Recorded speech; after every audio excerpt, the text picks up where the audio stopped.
Olá, boa noite. Veja no Brasil TV desta quinta-feira, dia 9 de março. Alerta sobre um crime cada vez mais comum. Bandidos fingem querer comprar celulares anunciados pela internet e quando o vendedor chega, é rendido e roubado. Uma imagem que revolta. Um policial militar dá várias chicotadas num homem ajoelhado em Goiânia. Também em Goiás, uma detonação de rocha mal feita deu nisso aí. Vários carros com os vidros quebrados. Em Belo Horizonte, uma clínica dentária fecha e não devolve o dinheiro do tratamento dos pacientes. E você vai ver também. Moradores de Brasília se apavoram com uma colmeia gigante no alto de uma árvore. Saiba como agir se isso acontecer com você. E ainda a história de vida que emociona. No Rio de Janeiro, um menino se esforça para conseguir lutar jiu-jitsu em várias competições. Ele vai à luta dentro e fora do tatame. É agora, no Brasil TV.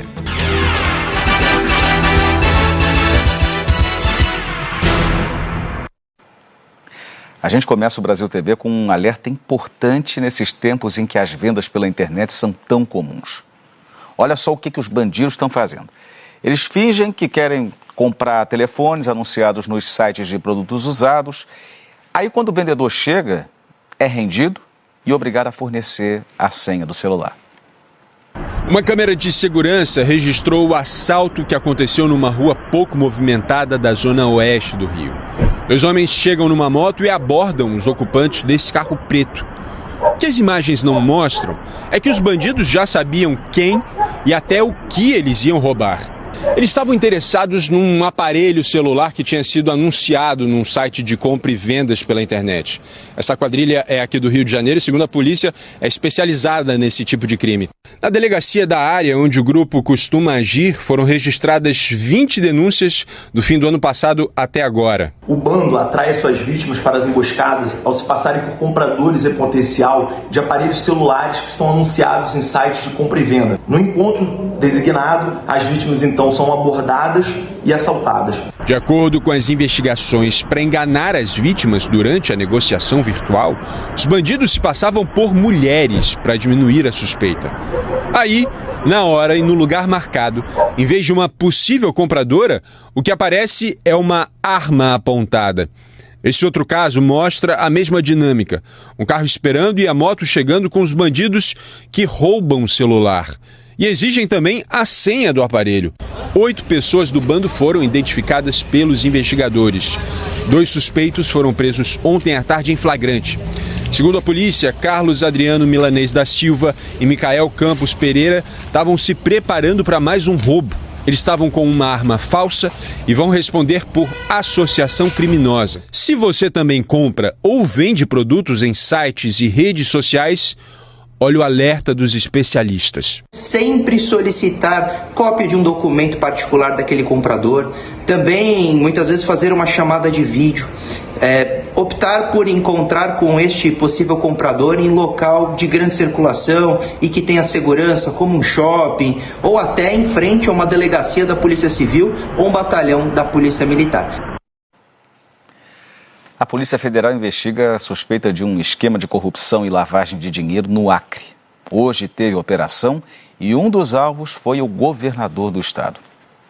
Agentes estiveram logo cedo no condomínio em Brasília, onde o governador do Acre, Gladson Cameli, do Progressistas, tem um apartamento. Ele veio a Brasília com secretários do estado para se reunir com parlamentares da bancada do Acre. Os policiais saíram do hotel levando malotes com documentos. A operação teve a participação de mais de 300 policiais federais e 35 auditores da Receita Federal e da Controladoria Geral da União. Em Rio Branco, no Acre, a PF fez buscas no começo da manhã em secretarias do estado. Policiais também cumpriram os 89 mandados de busca e apreensão no Distrito Federal, Piauí, Goiás, Paraná, Amazonas e Rondônia. A ação de hoje é a terceira fase da Operação Ptolomeu, deflagrada em 2021. Além do governador Gladson Cameli, também são investigados o irmão dele, o pai, secretários estaduais e empresários. Segundo a Controladoria Geral da União, a organização criminosa fraudou licitações no Acre com recursos da saúde, da educação e do Banco Nacional de Desenvolvimento Econômico e Social, o BNDES. O dinheiro desviado deveria ser utilizado em obras de infraestrutura e manutenção predial. A Receita Federal cruzou informações fiscais dos investigados e concluiu que parte deles não teria condições financeiras para justificar a evolução patrimonial nos últimos anos. O fisco também identificou empréstimos simulados e doações entre os envolvidos na tentativa de lavar o dinheiro desviado. Foram afastadas das funções 34 pessoas, entre secretários de Estado, ex-secretários, diretores de órgãos públicos, servidores, auditores do Tribunal de Contas do Estado e policiais militares suspeitos de participarem dos desvios. Não houve prisões nessa terceira fase da Operação Ptolomeu. O Superior Tribunal de Justiça determinou o bloqueio de 120 milhões de reais em bens dos investigados, incluindo o sequestro de um avião do governador, de um apartamento dele avaliado em 7 milhões de reais e de outros imóveis de luxo, que, segundo a PF, foram comprados com dinheiro desviado do Estado. O STJ determinou ainda medidas cautelares, como a entrega de passaportes em 24 horas e a proibição de contato entre os integrantes da suposta organização criminosa. A defesa de Gladson Cameli disse que o governador está à disposição das autoridades e que vai cumprir todas as medidas determinadas. Um policial militar deu mais de 20 chicotadas num homem em Goiânia. As imagens da agressão provocaram repulsa e revolta. Olá, pessoal do Brasil TV. Esse caso aqui em Goiânia aconteceu no dia 5 de março, mas só agora as imagens vieram a público. Foi uma moradora da região que ouviu a discussão e gravou as cenas. O sargento Wesley Pedraça segurava uma arma em uma mão e com a outra agredia o homem com um pedaço de fio. A vítima estaria esperando a entrega de um macarrão instantâneo que havia comprado num mercado no centro de Goiânia. Ele chegou a se ajoelhar enquanto era agredido. Foram mais de 20 golpes. Mesmo com medo, a moradora agravou as agressões. A PM de Goiás disse que o policial militar foi afastado das ruas e abriu uma sindicância para apurar o caso. Honório Jacometo para o Brasil TV. A polícia investiga uma detonação de rocha mal planejada que aconteceu na obra de um shopping em Goiás. Voou pedra para tudo que é lado e teve gente que ficou no prejuízo. Olá, a Polícia Civil de Itumbiara já identificou o tipo de explosivo utilizado na obra. Agora a investigação quer descobrir por que os estilhaços de rocha saíram da área de contenção. A explosão foi ontem à tarde, na construção de um shopping e de um condomínio residencial. Os explosivos foram usados para fazer a fundação do local. Com o impacto, várias pedras voaram e acertaram carros que estavam parados nas redondezas. Comerciantes da vizinhança também tiveram prejuízo. O técnico responsável pela detonação foi preso. De acordo com a Polícia Civil, ele não tinha habilitação para fazer o desmonte de rochas e o local não foi isolado corretamente. O funcionário pagou fiança de 10 salários mínimos e foi liberado. A construtora responsável pela obra informou que contratou 2 empresas para fazer o trabalho de detonação. Disse também que o empreendimento tem todas as licenças e que vai reparar os prejuízos causados pela explosão. A Prefeitura de Itumbiara informou que não emitiu liberação para essa explosão e que a Agência Municipal de Meio Ambiente notificou a empresa. Voltamos aos estúdios do Brasil TV. Pais de alunos estão preocupados com assaltos frequentes perto de escolas em diferentes regiões do Distrito Federal.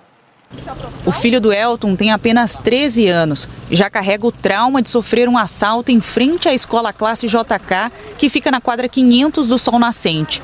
O adolescente estava de bike na última sexta-feira. Um rapaz que estava sem blusa, com carrinho de mão, entrou na frente dele e com a faca na mão pediu que ele parasse e desse as coisas que estavam para ele. Virou a mochila dele todinha e pegou o celular dele que estava dentro da mochila e saiu no mato. A dona Aurora e o marido vendem salgadinhos na porta da mesma escola JK. Contam que recolhem tudo bem cedo e voltam para casa. A nora da dona Aurora foi assaltada mês passado. Levaram a bolsa e o celular. A menina foi roubada ali naquelas coisas ali.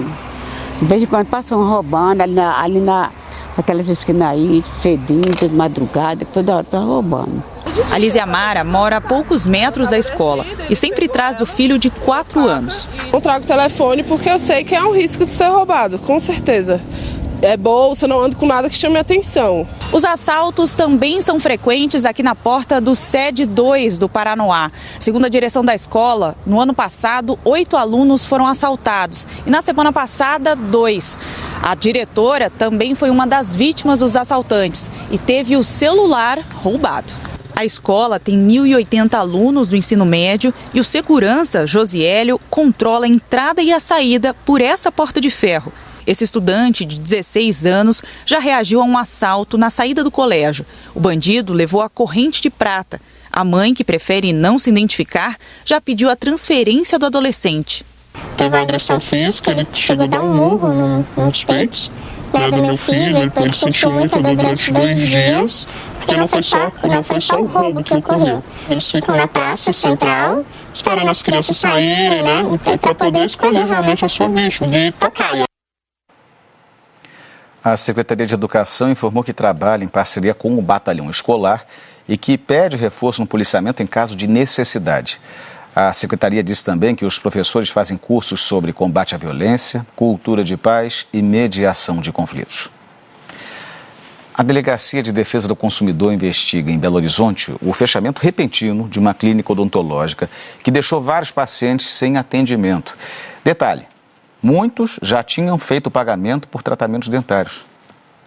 Uma história complicada e agora a Polícia Civil está de olho nessa empresa para entender de fato essa história. Pegou de surpresa clientes e também os funcionários da empresa que alegam que não sabiam desse fechamento da clínica odontológica. Só para a gente ter uma ideia, teve paciente que deu entrada no valor de R$ 3.400, financiou o restante do tratamento dentário no valor de R$ 7.000, parcelou em 12 vezes.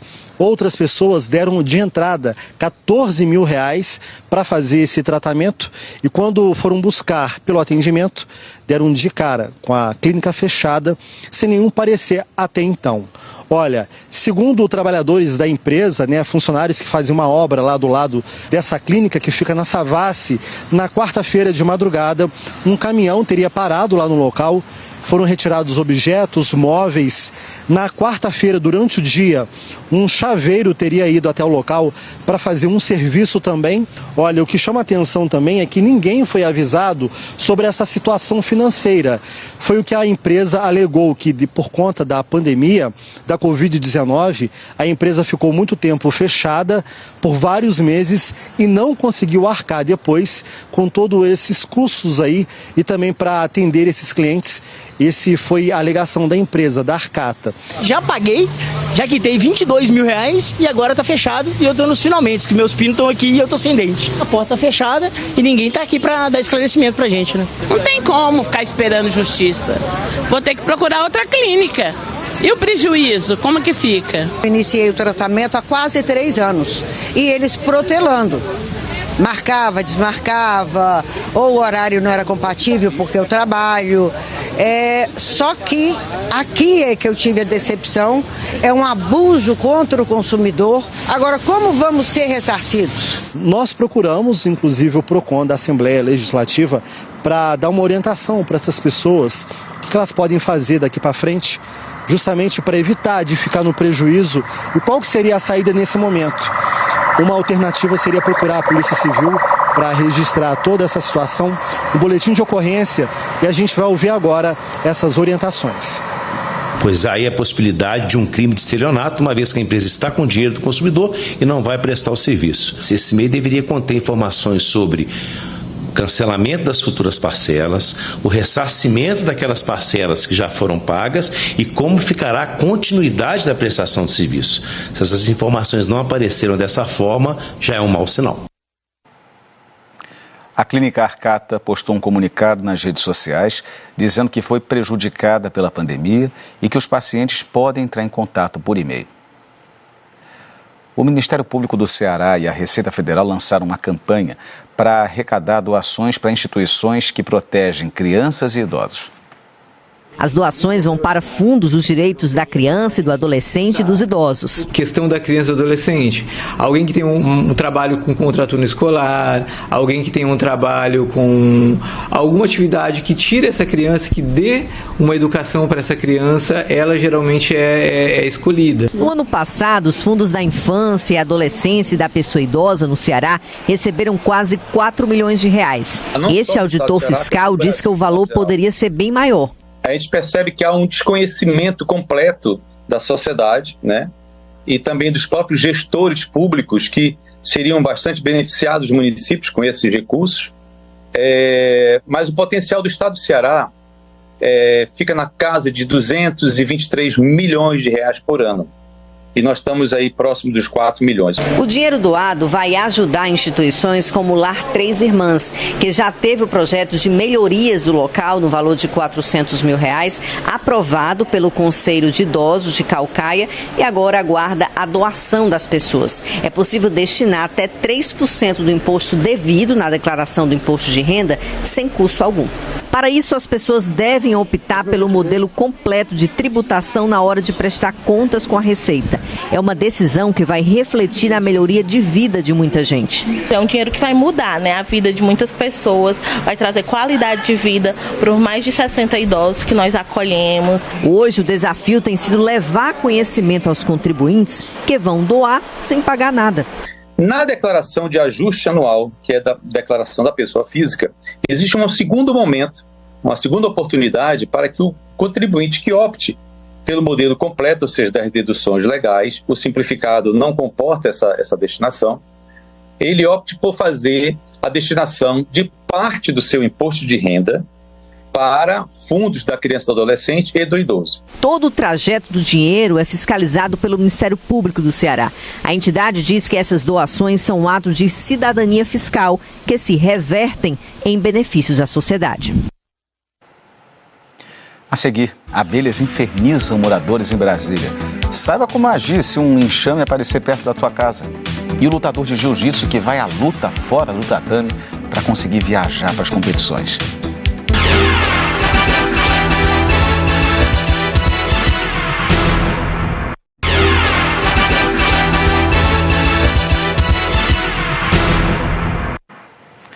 Uma colmeia tem tirado o sossego dos moradores de uma localidade em Brasília. Uma abelhinha assim nem chama muito a atenção. Mas e esta quantidade aqui? São milhares de abelhas juntas nesta colmeia.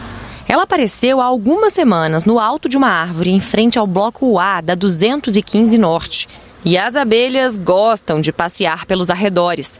As paredes e o teto do prédio estão sempre com as novas visitantes. Olha a quantidade neste vídeo gravado embaixo do bloco. Os moradores estão assustados. Todo mundo com medo, fechando as janelas das varandas. Já teve vários episódios de estar entrando, principalmente à noite com a luz acesa. Mas o Fernando não conseguiu evitar a invasão. Quando acordou e foi para a cozinha, deu de cara com várias abelhas. Umas 20 abelhas por aí, muitas. Elas ficaram assim que eu fiquei assim preocupado. Fiquei espantando elas com um pano de prato, né? Porque não quis matar, porque eu acho que como as abelhas fazem parte da natureza, seria importante um setor que retirasse a colmeia com elas vivas. O Fernando conseguiu tirar as abelhas do apartamento e não foi atacado. Mas o porteiro noturno do prédio foi picado há alguns dias. As abelhas são as africanas, que podem ser muito agressivas. E elas construíram a colmeia quase no topo de uma árvore bem alta.